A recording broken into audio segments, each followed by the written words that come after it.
Now let's go and create the slot feature. For this, I'm going to create a new part again and type in part. Hit OK. Now you can see that its name is part 1. That's OK for me. Now for slot again, I need two different profiles. But first of all, you need something to carve on that using slot features. So I'm going to create some features in XY plane. Let's create two different sketches, and I want to show you why I'm going to create two sketches. First of all, I'm going to XY plane and go to sketch mode. I'm going to create a, for example, rectangle here. That's going to be a big rectangle, for example, about 400. I double click on this and type in 400 here. Okay, I zoom out a little bit. Now in this sketch, I'm going to have another shape like a spline here. This is the center of a spline. This is the major axis, and this is the minor axis. Okay, these two are one sketch. So I exit my workbench, and I can add some padding to these. For example, about 50 millimeters is okay. So again, I go back to XY plane. I'm going to create another sketch. You can see that I go to here. I want to add, for example, a rectangle here, and that's going to be a little longer to, so that I can distinguish this from the other sketches. So I exit my workbench and I add padding to this shape as well. So I click on pad, and 50 millimeters is okay. So we have two different sketches. One of the sketches is composed of two shapes, the ellipse and the rectangle, and the other sketch is only a rectangle. So let's select this face of the sketch 1 and click on sketch again. So I'm going to create a spline right here. I pan this a little to right, and I'm going to create a spline like this. I select the spline and I start it from here. I click here, here, and here. This is the end of the spline. Okay, so I hit escape to finish this.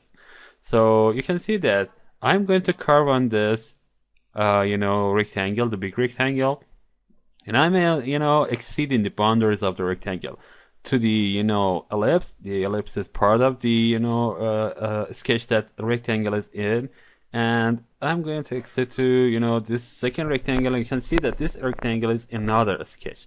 So let's go and, enable the slot features. First of all, I want to create the profile that is going to be carved on this. So I exit my workbench, and now I select, for example, this face of this, and now I go to sketch mode.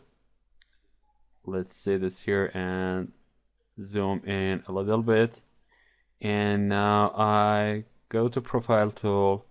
I start here, go to right to down, and use this tangent arc to go here and go here and finish this. Now I'm going to disable the snapping. I want to move it a little bit to top, so you can see this like this. So I enable the snapping again. I don't want to middle. Okay, let's go out.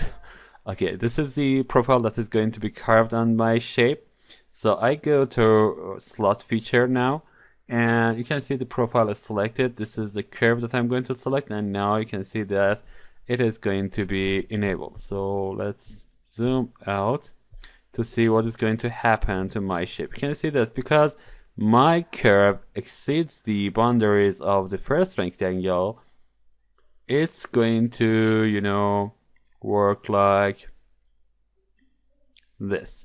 So if I hit OK, you can see that it curves both the shape that in the same sketch with the actual place that I selected, and the shape that is on its way and it's another sketch in another sketch. So let's go and select the slot feature again. I disabled this by mistake, and now this time I'm going to merge the slots to the end. You can see that it goes to the end of the shape because this is going to be on its way, and it finishes the shape. So I hit OK, and you can see that merging will enable the carving to the end of the shape. So this is the slot feature, And if you want to again edit this, you can go and edit the sketches under slot.